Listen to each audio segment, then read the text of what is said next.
옛날 옛적 그리스의 한 작은 마을에 에픽토라는 이름의 청년이 살고 있었습니다. 에픽토는 평범한 청년이었지만 세상의 모든 일에 걱정을 많이 하는 성격이었습니다. 날씨가 나쁠까? 친구들이 그를 싫어할까? 배가 고플까 등 일상의 사소한 일까지 걱정하고 또 걱정했지요. 그러던 어느 날 그는 너무 많은 걱정으로 인해 마을에 지혜로운 노인을 찾아가기로 결심했습니다. 마을에서 가장 지혜로워 선생님으로 불리던 이 노인은 에픽토의 고민을 듣고 미소를 지으며 말했습니다. 젊은이, 너는 나의 옛 스승이셨던 에픽테투스의 가르침을 들어야 하네. 그는 우리에게 중요한 부분을 가르쳤지. 그것은 바로 우리가 통제할 수 있는 것과 통제할 수 없는 것을 구별하는 것이야. 에픽토는 궁금증에 가득 차 노인에게 물었습니다. 하지만 선생님, 그것이 어떻게 저를 덜 걱정하게 해줄 수 있나요? 노인은 잠시 생각에 잠긴 후 옆에 있는 큰 항아리를 가리키며 말했습니다. 저 항아리 속에 바람을 가두는 것이 가능할까? 에픽토는 항아리에 다가가 손을 넣어 보았습니다. 그러나 바람은 그의 손가락 사이로 빠져나가며 잡히지 않았습니다. 에픽토는 고개를 저으며 말했습니다. 아니요, 선생님, 바람은 잡을 수 없습니다. 노인은 고개를 끄덕이며 미소 지었습니다. 맞다네, 젊은이, 바람을 붙들 수 없는 것처럼 너의 걱정거리 중 많은 것들은 내가 통제할 수 없는 것들일 수도 있네. 날씨나 다른 사람의 생각, 그리고 시간의 흐름 같은 것들이 그렇지. 그럼에도 불구하고 너는 그것들을 붙잡으려 애쓰고 있군. 에픽토는 노인의 말을 듣고 깊은 생각에 잠겼습니다. 그 후로 그는 매일 아침 일어나면 먼저 자신의 걱정과 생각들을 두 가지로 나누기 시작했습니다. 하나는 자신이 어떻게든 바꿀 수 있는 것들이었고, 다른 하나는 그가 노력해도 바꿀 수 없는 것들이었습니다. 시간이 지나면서 에픽토는 매일 조금씩 덜 걱정하게 되었고, 그의 삶은 점차 평온해졌습니다. 친구들과의 관계도 좋아졌고, 혼자 있는 시간을 즐길 줄 알게 되었습니다. 무엇보다 그는 자신이 바꿀 수 있는 것들에 집중해 그것들을 더 낫게 만들어가며 진정한 만족을 느꼈습니다. 나중에 에픽토는 마을의 다른 사람들에게도 그의 경험을 나누고 에픽테투스의 지혜를 전했습니다. 덕분에 마을 사람들은 걱정과 불안으로부터 조금씩 자유로워질 수 있었지요. 에픽토의 이야기는 그렇게 오래도록 마을 사람들에게 많은 교훈을 주었고, 사람들은 평화를 찾기 위해 무엇을 해야 하는지를 알게 되었습니다. 그리고 결국 에픽토는 그의 스승처럼 지혜로운 노인으로 남아 다음 세대에게도 에픽테투스의 가르침을 전하였습니다. 그렇게 그의 마을은 언제나 마음이 평온함이 가득한 곳으로 남게 되었습니다. 그것은 단지 시작일 뿐이었지요. 많은 사람들이 더 행복해질 수 있도록 말입니다. 두 번째 이야기, 에피쿠로스의 쾌락주의 철학을 중심으로 한 흥미로운 이야기를 들려드리겠습니다. 이 이야기는 어느 날 밤 80이 넘은 한 노인의 작은 집에서 시작됩니다. 노인의 이름은 노아 할아버지였습니다. 그는 마을에서 가장 현명한 사람으로 유명했습니다. 항상 평온한 미소를 짓고 다니던 노아 할아버지는 날씨가 좋은 날이면 마을 광장에 나가 앉아 아이들에게 이야기를 들려주곤 했습니다. 그의 이야기는 마치 구전되는 신화처럼 늘 신비로웠고, 사람들은 그와의 대화를 큰 영광으로 여겼습니다. 어느 여름 저녁, 하늘에 별이 가득할 때 마을 사람들은 할아버지의 집에 모여 이야기를 듣고자 했습니다. 할아버지가 따뜻한 차 한 잔을 건네며 문을 열고 이야기를 시작했습니다. 여러분은 쾌락이 무엇인지 정의할 수 있나요? 할아버지는 잠시 자신의 차를 울짝이며 모두를 둘러보았습니다. 에피쿠로스는 쾌락을 즐거움과 고통의 부재로 보았습니다. 하지만 그가 말한 즐거움은 단순한 육체적 쾌락이 아니었어요. 오히려 그 반대였죠. 노아 할아버지는 자신의 젊은 시절 이야기를 꺼냈습니다. 내가 젊었을 때 나도 많은 욕망을 가지고 있었습니다. 더 큰 집, 더 많은 금전, 그리고 세상의 인정을 받고 싶어 했지요. 그래서 열심히 일했습니다. 세상은 이런 저를 칭찬했고 저는 성공했다고 생각했어요. 하지만 그 이후의 삶은 그리 행복하지 않았습니다. 그는 더 많은 것을 가졌지만 마음의 평온함은 잃어버렸습니다. 언제나 더 나은 것을 얻으려는 욕심 때문에 매일 밤 잠 못 이루고 불안에 떨었습니다.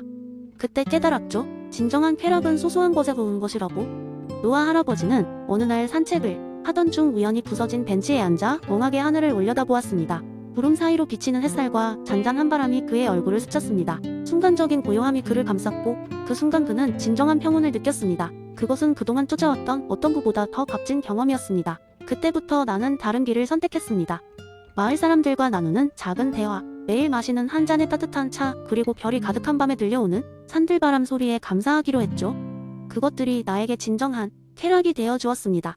노아 할아버지는 미소를 지으며 말을 끝맺었습니다. 에피쿠로스가 말했다는 쾌락의 진정한 의미는 바로 이런 것일 겁니다. 우리가 소유할 수 있는 가장 아름다운 것이 아니라 우리가 느낄 수 있는 가장 소소한 기쁨이죠. 과도한 욕망을 피하고 현재의 행복을 온전히 느끼는 것, 그것이 진정한 쾌락의 길인 것입니다. 그날 밤 마을 사람들은 노아 할아버지의 이야기를 들으며 각자의 삶을 되돌아보았습니다. 그날 이후로 많은 사람들이 작은 것에서 기쁨을 느끼며 더 검소하고 자족하는 삶을 살기 시작했습니다. 노아 할아버지의 이야기처럼 마을은 점점 더 평온한 곳으로 변해갔다고 합니다. 세 번째 이야기 옛날 옛적 고요한 산맥에 둘러싸인 한 작은 마을이 있었습니다. 이 마을 사람들은 모든 자연 현상이 신의 의지라고 믿으며 계곡을 가로지르는 맑은 강물, 숲속을 울리는 새들의 노래, 심지어는 바람에 흔들리는 나무잎마저도 신의 기운이 느껴진다고 생각했습니다. 그들은 자연과의 깊은 조화 속에서 살아가고 있었고 마치 자신들의 생이 신과 함께 춤추는 것처럼 느꼈습니다. 마을 중앙에는 시간이 멈춘 듯한 오래된 도서관이 있었습니다. 이 도서관은 오랜 세월 동안 여러 세대에 걸쳐 많은 이야기와 지혜를 쌓아가며 마을 사람들의 중심이 되었습니다. 어느 날, 한 젊은 철학자가 이곳을 찾아왔습니다. 그의 이름은 아르만도였고 그는 스피노자의 범실론을 탐구하면서 여행을 떠났습니다. 아르만도는 사람들이 자연 속에서 신을 찾고 그와 조화를 이루는 모습을 보고 큰 영감을 받았습니다. 아르만도는 마을 사람들에게 스피노자의 이론에 대해 이야기하기 시작했습니다. 그는 신이 초월적인 존재가 아니라 자연 그 자체이며 우리가 숨쉬는 공기, 마시는 물, 그리고 만지는 모든 것 속에 신이 내재해 있다고 설명했습니다. 처음에는 사람들은 이러한 새로운 생각에 의심을 품었지만 아르만도는 그들에게 자연 속에서 신을 찾아보라고 권했습니다. 얼마 지나지 않아 마을에 큰 폭풍이 몰아쳤습니다. 나무가 쓰러지고 강물이 불어나면서 마을의 경작지까지 넘쳐 흘렀습니다. 사람들은 두려움에 떨었지만 아르만도는 마을 사람들을 안심시키며 이렇게 말했습니다. 자연은 무서운 것이 아니라 신의 힘을 느끼게 하는 메시지입니다. 오히려 이 순간은 우리가 신의 진정한 모습을 경험할 기회입니다. 모두가 당황하는 가운데 아르만도는 정신을 차리고 마을 사람들에게 함께 나가 자연의 변화에 맞서자고 제안했습니다. 각자 역할을 나누어 나무를 다시 세우고 물길을 되돌리고 필류시의 집을 보수하며 마을은 다시 평온을 되찾았습니다. 이러한 과정 속에서 사람들은 자연의 위대함과 그 속에 내재한 신의 존재를 더욱 깊이 이해하게 되었습니다. 그 후로 마을 사람들은 자연에서 신의 메시지를 찾아 해석하는 새로운 시각을 갖게 되었습니다. 그들은 햇살 속에서, 바람 속에서, 그리고 자연의 작은 변화 속에서 신의 손길을 느끼며 범실론적인 철학이 그들에게 주는 큰 가르침을 마음속 깊이 간직했습니다. 아르만도의 방문은 그 마을의 전통에 새로운 장을 열었습니다. 자연과 더불어 살아가며 그 속에서 신의 존재를 느끼는 그들의 삶은 더욱 풍요로워졌고 마을은 그 새로운 철학과 함께 번창해갔습니다. 그렇게 그곳에서 신은 어디에나 있으며 모든 것과 하나라는 진리가 상과들을 넘어 세상에 전해졌습니다. 네 번째 이야기 옛날 옛적 알 수 없는 마을이라는 작은 마을에 백지라는 이름의 신비한 존재가 있었습니다. 백지는 매일 아침 마을 중심 광장의 탑 위에 앉아 햇살을 받으며 자신을 스케치북 삼아 지나가는 사람들의 이야기를 기록하곤 했습니다. 마을 사람들은 백지를 존경하고 경외하며 그가 어떻게 항상 새로운 이야기를 품고 있는지 궁금해했습니다. 어느 날 경험이 거의 없는 어린 소년 피터가 백지를 찾아갔습니다. 피터는 항상 마을 사람들에게서 흥미로운 이야기를 들어왔지만 특별히 주목받을 만한 자신의 경험이 없다고 생각했습니다. 그는 백지를 보며 물었습니다. 백지님, 왜 제게는 특별한 이야기가 없는 건가요? 백지는 부드러운 목소리로 답했습니다. 피터, 태어날 때 누구나 빈 책처럼 시작한단다. 우리의 페이지는 경험과 기억으로 채워지. 내가 특별한 이야기가 없다고 느끼는 건 그저 너의 책에 아직 많은 페이지가 남아있기 때문일 거야. 피터는 백지의 말에 귀를 기울였지만 여전히 이해할 수 없는 것들이 많았습니다. 그래서 그는 더 많은 경험을 쌓기 위해 모험을 떠나기로 결심했습니다. 그는 마을을 떠나 새로운 곳들을 여행하면서 다양한 사람들을 만나고 낯선 문화와 환경을 경험했습니다. 피터는 타고난 용기보다는 자신의 호기심을 따라갔고 그 덕분에 자신도 모르는 사이에 그의 페이지들은 더욱 다채로워졌습니다. 몇 년 후 피터는 마을로 돌아와 백지를 다시 만났습니다. 이제 그는 어린 소년이 아닌 수많은 경험을 통해 성장한 젊은 남자가 되어 있었습니다. 피터는 백지에게 지난 여행에서 얻은 이야기들을 들려주기 시작했습니다.